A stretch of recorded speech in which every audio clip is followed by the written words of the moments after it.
Включи мне так, чтобы было видно, вот он на мотоцикле на хвосте. Вот, смотри. Совсем страшно. Так не страшно.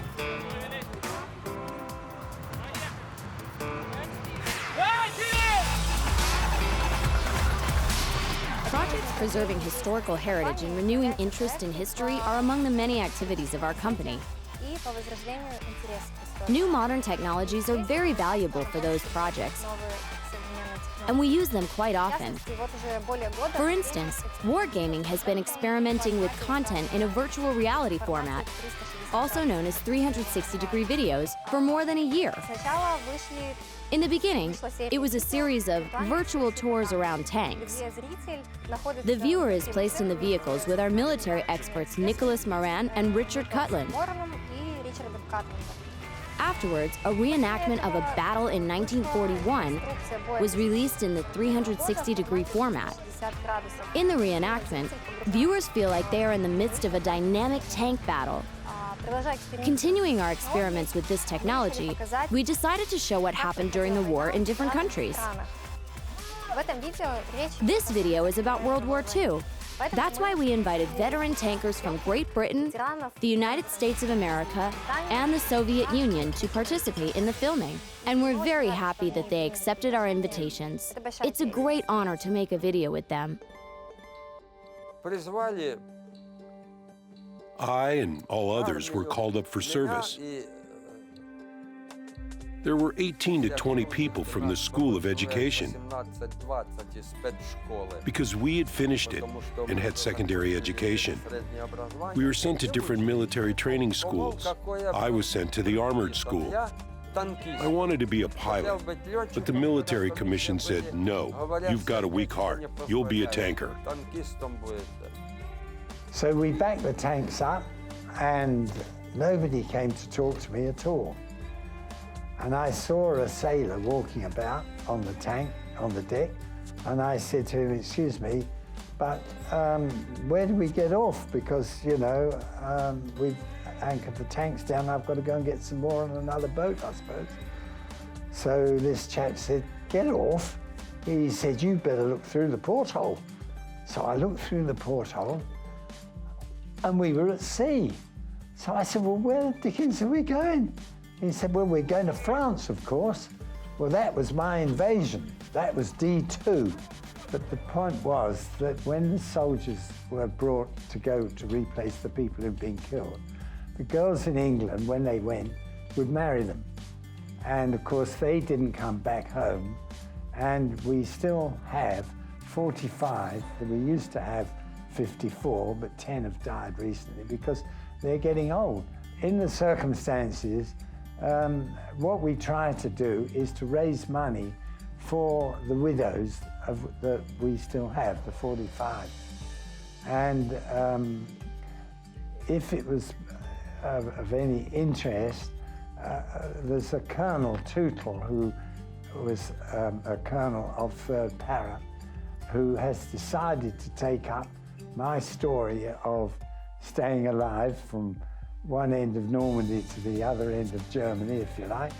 Colonel Tootle, who has followed my army career in the war, has written a book, and he has based it on not only the Sherwood Rangers Regiment, but as a central figure, my particular operations and experiences. The name of the book is Tank Action. Well, I tell you the truth, tank school was a little different, because mostly they taught me geometry and how to maintain an engine, and they showed us where the tracks were on a tank and where the turret was, where the gun was, but beyond that, very little. That's pretty well it. That was tank school. They didn't show me how to drive one. They didn't show me how to load a gun or how to do gunnery. It was basically mechanical. You can say that a lot of songs, books, and films about war history already exist. But due to new technologies and devices, we can take a fresh approach to those stories, to look at them from a whole new perspective. In virtual reality, in particular, a viewer is not just watching anymore. They become a participant of those events. And they can choose where to look like they do in real life. 360-degree video is a new level of video development technology. It provides us with a new viewing format, a new shooting format, new devices and cameras. It changes the whole filming and pre-filming process, video processing and editing, sound processing, script making, actors' behavior on a film set.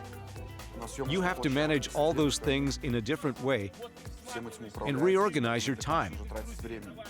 On the other hand, with this technology, we can show the location and tell the story or the facts that are described in our video as close to reality as possible. And for all intents and purposes, this is pretty interesting and cool. In fact, we deal with one general plan that lasts as long as you want, and the viewers become co-directors of this video, or even direct this process themselves. Yes, now we're trying to manage their viewing, pointing out where they should look. We have our details and nuances, which are our know-how. We're working actively on it. We use light, we use motion in the frame, and other techniques, still secret. We use rigs. Rigs are the systems for camera positioning. We use the rigs for 6 and 10 cameras, and recently tried the rig for 2 cameras. They have special lenses, so we can use just 2 cameras instead of 10. We were filming 2 not very complex but rather mass scenes. In one scene, the tanker said farewell to the fallen comrades and then ran to their tank, like at a command. In the second scene, they saved their fellow tanker from the burning vehicle. If we had shot it in a standard manner, it would have taken 3 hours. Well, 3 to 4 hours. A half of the standard shift, but we twice as long to film them. You saw that, right? And this is connected in the first place with the fact that this panoramic process is very hard to arrange. In traditional filming, we can make a 3-meter-long compartment, move the camera, redecorate the movie set, like remove chairs, change the background, and so on. So we have a completely different scene. But in this case, the camera captures 360 degrees, and there's no way around it. Preparation for it takes 5 to 6 times more time than for shooting standard videos. So the process is the following. We prepare for 2 hours and then shoot 2 takes of 30-35 seconds each. There are certain quirks of 360-degree videos that should be considered. We need to control the viewer's attention, draw it to the place where the action takes place.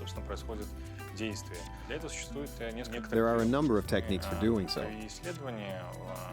We conducted research of what had been created in this industry before, and it revealed several interesting points. For example, for one location, we used a scene showing a dry riverbed. So there are riverbanks that limit your view into the distance. So this riverbed, with its lines and perspective view, draws the viewer's attention to the required spot. We also slightly animate the camera to move in the required direction.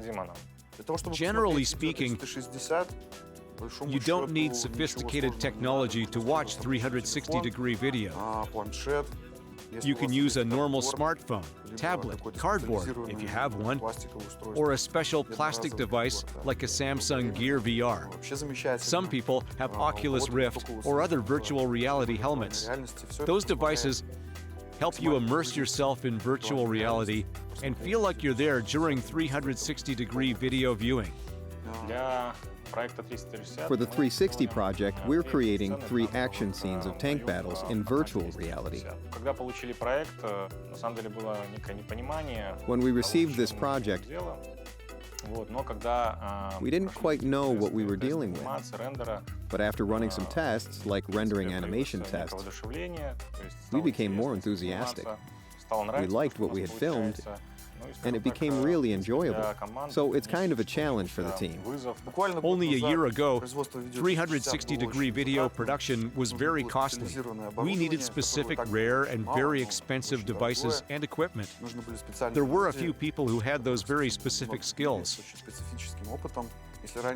Earlier, people didn't understand how exactly a story could be told in a 360-degree video, how to produce a movie which is easy and pleasant to watch. Now, some rules have appeared, and even a new methodology for producing stories using virtual reality technology. Yes, this technology is progressing quickly, and the important thing is that the interest in these videos is increasing. So we can predict an explosion in the number of 360-degree films, as well as animated gameplay videos from virtual reality and video games. I think a great future lies ahead for this technology. The analytics for our 360-degree content released so far proves that our audience is interested in this kind of video. For example, the reenactment of the battle in 1941 has over 1.3 million views from all over the world, and we received generally positive feedback. Of course, there are details which should be refined, and we take this into account while working on our current videos. I think that the new videos will be of higher quality and more interesting. Начали!